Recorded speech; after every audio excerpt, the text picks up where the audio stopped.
quanto a sua empresa está pagando para crescer. Existem muitos recursos que podem ser utilizados por empresários, empreendedores, donos de empresa, proprietários, mas muitas vezes esses recursos não são utilizados em seu todo para o bem da empresa. E o que acontece muito também, e que é bastante comum, é que os donos de empresa, os proprietários das empresas, não sabem como ler os indicadores, tanto os números do DRE, quanto os números do balanço, quanto os números do balancete, quanto outros números comuns que fazem parte do dia a dia de uma empresa. Nos últimos 15 anos eu tenho me deparado com empresas que faturam desde 100 mil por ano até empresas que faturam 1,7 bilhões por ano. Essas empresas, as quais eu presto consultoria e mentoria, elas muitas têm setores bem competentes, mas também muitas têm setores muito incompetentes. Então quando você diz o seguinte, qual é o lucro real da sua empresa? O lucro real é X. E aí quando você vai analisar aquele número a fundo, depois de 6, 8 meses na empresa, aquele número não tem nada a ver, não é correto. Então, a contabilidade diz que não pode confiar nos números porque a empresa não passa todos os números para a contabilidade. A assessoria contábil, né, quando a empresa tem assessoria interna, muitas vezes a empresa não pega tudo com nota, então os números não são totalmente certos. Mas muitas vezes também, quando existe um conselho, os números que são fornecidos para esse conselho, o conselho simplesmente não sabe como ler. Inclusive numa reunião que eu tive há 6 meses atrás, um grupo que fatura mais de 40 milhões de reais por mês. Mais de 40 milhões de reais por mês. Esse grupo, o que aconteceu com ele? Receberam todos os balancetes de um determinado período, os DREs de um determinado período, e aí começaram a analisar, e eles, vamos só aqui embaixo, vamos ver só aqui embaixo, porque o que me interessa é isso aqui. Só que existe uma série de números que estão aí e que são muito importantes. Não adianta você só ver o final, você tem que ver o que forma o conjunto da obra. Eu quero que você imagine a importância dos indicadores antes de eu falar da questão de hoje, que é o quanto a sua empresa está pagando para crescer. Imagine que você tem um asfalto, você vai daqui para São Paulo, então você vai sair de Chapecó, Santa Catarina, e vai para Grande São Paulo. O que vai acontecer é que se você não tivesse aquelas marcações na lateral da pista e no meio da pista, quem é que estaria errado? Ou seja, se houvesse uma batida, literalmente ou dois carros se chocassem, quem estaria errado? Se não existissem indicadores, não teria quem estaria errado. Ou seja, poderia fazer qualquer coisa. Esses indicadores, eles balizam o seguinte, o que é certo e o que é errado. Se uma empresa não tem indicadores claros, bem definidos, o que acontece com a empresa? Ela literalmente anda às avessas. É como aquela música do Zeca Pagodinho, deixa a vida me levar, a vida leva eu. Então, isso que você tem que pensar. Os indicadores, eles têm uma função nas empresas, sejam indicadores financeiros, sejam indicadores de produtividade, sejam indicadores estratégicos, sejam indicadores de capacidade, qualquer tipo de indicador tem o seu contexto específico na empresa. Recentemente também eu estive numa grande empresa que fatura mais de 1,5 bilhões por ano no Rio de Janeiro, no estado do Rio de Janeiro. E o que acontece é que eu cheguei lá e percebi uma grande organização, tão grande quanto qualquer outra empresa que está hoje no topo das empresas bem-sucedidas no seu setor. Aquela é uma empresa que está no topo das empresas bem-sucedidas no seu setor. E claro, ela aporta, ela utiliza muito bem os recursos que para elas são disponibilizados. E as pessoas que estão na empresa têm muita competência para fazer com que aqueles indicadores sejam lidos e entendidos. E vamos dizer que o que é muito difícil, mas vamos dizer que um dono não é um dono, ali não é dono, é um investidor da empresa, né? Ou no momento ali o diretor ou o presidente queira analisar o número, se ele não souber como entender aquilo, decifrar aquilo, ele vai ter alguém competente na empresa para fazer isso. E muitas vezes numa empresa menor ou mais organizada, isso não vai acontecer. Existem indicadores comuns. O DRE, como eu falei, o balancete, o balanço, né? O fluxo de caixa, a previsão de caixa. São recursos comuns, na verdade, que formam indicadores. Esses recursos comuns que formam indicadores, eles te dão uma visão do que está acontecendo na empresa. Por exemplo, se você tem hoje um indicador como margem de lucro, será que você sabe hoje quanto realmente a sua empresa está ganhando na venda do seu produto ou serviço? Se você pegar um segundo indicador, nível de endividamento, será que você sabe quanto está custando os empréstimos que a sua empresa fez para a sua empresa? Quanto isso está comendo da margem de lucro? Ou como isso está afogando a sua empresa diariamente, literalmente, num oceano de problemas, e talvez no futuro você tenha que fechar a sua empresa porque não soube fazer essa conta? Será que a sua empresa sabe qual é o retorno que está tendo sobre o investimento ou sobre o conjunto de investimentos que ela resolveu fazer? Uma empresa a qual eu já trabalho há 15 anos, fez uma aquisição há 5 anos atrás no Mato Grosso, de uma determinada terra, e o que acontece é que ela não estudou isso ao longo prazo, e agora virou um elefante branco. O que acontece? A região não tem logística, o cara fez um puta do negócio para comprar o lugar, foi realmente um puta do negócio, mas nunca vai se pagar porque é um elefante branco. Não tem logística para aquilo. A empresa quase afogou todas as unidades da empresa para pagar aquele investimento. E não saiu do chão. E não vai sair do chão. Talvez vai demorar 20, 25, 30 anos para se pagar. E até lá as outras unidades da empresa terão que pagar.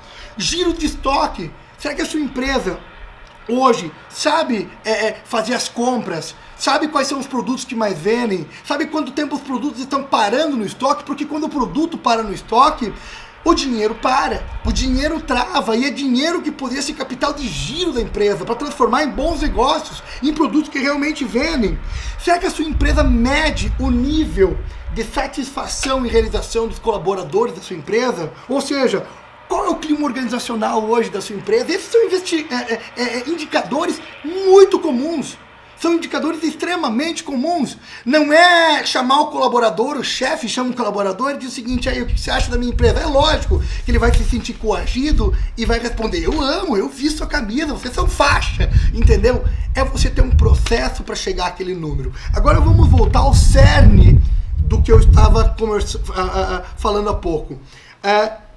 A maioria das empresas não conseguem trabalhar em cima de indicadores comuns. Quando eu falo de quanto a sua empresa está pagando para crescer, eu já estou falando de um indicador um pouco mais avançado. Por que um pouco mais avançado? Porque é um indicador que mexe no seguinte: qual é o rastro de perda, né, de lucratividade que você vem tendo nos últimos 10 anos. Então, se você analisar, por exemplo, o seguinte: eu vendia 200 mil e no final do mês, isso por mês, e no final do mês eu tinha 35 mil reais no caixa. Então eu tinha, por exemplo, eu vou jogar aqui uma margem de lucro, por exemplo, de 17,8%. Ok, agora eu vendo daí, há 5 anos atrás eu vendia 500 mil e eu tinha uma margem, por exemplo, eu tinha uma margem de 10%, já me sobrava 50 mil no caixa.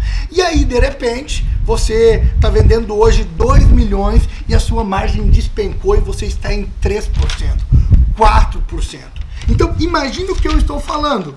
Você vai me dizer o seguinte: não, mas isso acontece, a gente cresce, vai chegar um momento em que isso vai ser retornado para a empresa, vai chegar um momento em que isso vai voltar para a empresa. Não vai acontecer.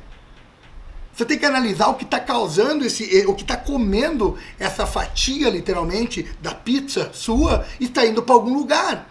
Porque eu conheço empresas hoje, por exemplo, que vendem um produto 3 ou 4 vezes mais caro, por exemplo, e conforme foram aumentando o faturamento, a margem de lucro também foi subindo. Não é normal que a sua margem despenque. Você pode ter, por um determinado tempo, dependendo das decisões que a sua empresa tomou a respeito de investimentos, ou de compra de estoques, ou de repente de investimento em outros nichos, né, que acontecem muito em empresas, ou de repente da política da empresa sobre sobre algum tipo de compra ou de venda para cliente, ou como você vende para o seu cliente, se é a prazo, se é com menos prazo, se é com mais prazo. Pode acontecer disso comer uma fatia do seu lucro, porque você diz o seguinte, ó, eu posso me preparar para perder 2% do meu negócio, mas eu ganho muito. Mas daí não justifica você começar com 17,8%, cair para 10% e chegar a 3%. Eu estive numa empresa no Paraná, isso há 3 anos atrás, e quando eu solicitei os balanços, DREs, eles não tinham nada disso, falaram que fazia muito tempo que eles não tinham isso em números para analisar, mas que eles sabiam mais ou menos quanto a empresa dava de lucro mensalmente. Bom, a empresa tem de lucro hoje 7%, eu acredito que no mês, mais ou menos isso, ó, 2% aí para mais, talvez até 9%, mas a gente joga 7% aí para encaixar. Ok, quando a gente foi fazer a análise depois de quase 4 meses na empresa, a empresa chegou em 2,8%. E os donos quase caíram da cadeira, porque estavam literalmente pisando em ovos e não sabiam. Então, o que pode acontecer hoje? Que faz com que, de alguma forma, o seu lucro venha sendo abocanhado ao longo dos dias, ao longo dos meses, ao longo dos anos? A primeira coisa que pode acontecer é que o seu comercial quer vender e não importa, ele quer vender preço. Então, ele vai literalmente trabalhar sempre em cima do desconto. Aquele medo que o vendedor tem de vender valores, se eu não vender, o outro vai vender. Então, para não ficar discutindo, ele sai logo e dá o preço mais baixo. Então, ele tem 30%, 20%, 10% para comer durante uma negociação. E ele vai lá, vou perder, então vendo o preço. E acaba vendendo tudo no preço baixo e acaba fazendo com que a empresa trabalhe com lucro mínimo. Isso pode acontecer. Então, quando você ouve a tua equipe dizer o seguinte, a gente não vende porque tem preço, a gente não vende porque o preço é muito caro, a gente não vende porque o preço não é compatível. Tem que estudar se seu produto oferece valor para o mercado e uma forma de traduzir esse valor para o mercado para não trabalhar numa margem ou numa liquidez muito baixa. O segundo ponto pode ser processos engessados e falta de padronização que geram despesas e gastos cada vez maiores. Então, é lógico que se você tem processos engessados, burocracias desnecessárias e você tem uma falta de padronização na sua empresa, cada um faz o que quer, cada um dita as regras, é lógico que isso vai empatar no lucro, isso vai cair, desembocar no lucro. O terceiro ponto são custos novos que chegam sempre antes de novos clientes, ou seja, a sua carteira de clientes, ela não respira, são sempre os novos clientes, e quando um cliente sai, não entra outro cliente novo, e quando você consegue colocar um cliente novo, para isso você acaba perdendo um cliente, então você está sempre na mesma. Então, como a sua carteira de clientes não se renova, o seu lucro também não se renova. E um outro ponto que pode ser abordado são, a empresa não consegue trabalhar sobre valor, está sempre trabalhando nas mãos dos clientes. Então, o que seria valor? Eu tenho uma empresa hoje de agronegócios que vende um produto a R$370, um determinado produto. É o produto mais caro do mercado desse ramo da empresa de agronegócios. É uma empresa multinacional que tem mais de 75 anos e que entrou no Brasil quebrando tudo há 16 anos atrás. E tem empresas brasileiras hoje que vendem o mesmo produto entre R$80 e R$120. E qual é a empresa que mais fatura nesse ramo? A empresa de R$370. Então ela aprendeu como traduzir esse valor para o cliente e fazer o cliente pagar por isso. Se você analisar hoje a Coca-Cola, por exemplo, o pedreiro toma Coca-Cola, o professor toma Coca-Cola, o advogado toma Coca-Cola, o estudante toma Coca-Cola e o executivo toma Coca-Cola. Se você perceber hoje as Havaianas, acontece o mesmo fenômeno. Se você perceber a Brastemp, acontece o mesmo fenômeno. Se você perceber, por exemplo, o Facebook se tornou uma rede social, por exemplo, onde todas as classes, todos os tipos de pessoas se encontram ali. O Instagram também. E todas essas empresas têm algo em comum. Elas aprenderam a comercializar valor. Então, se eu comercializo valor, eu consigo aumentar a minha margem de lucro. Para uma empresa, é muito fácil abrir o caixa e dizer, eu tenho dinheiro para pagar as minhas contas. Mas no momento em que você precisar, literalmente, ter diferenciais competitivos para conseguir vencer num mercado que está se esgotando ou que está ficando muito competitivo, será que a sua empresa vai se manter viva? Esse é o momento de você pensar. Começar a fazer contas para analisar se a tua empresa está nos caminhos certos, né? Porque não existe um caminho certo, existem vários caminhos certos.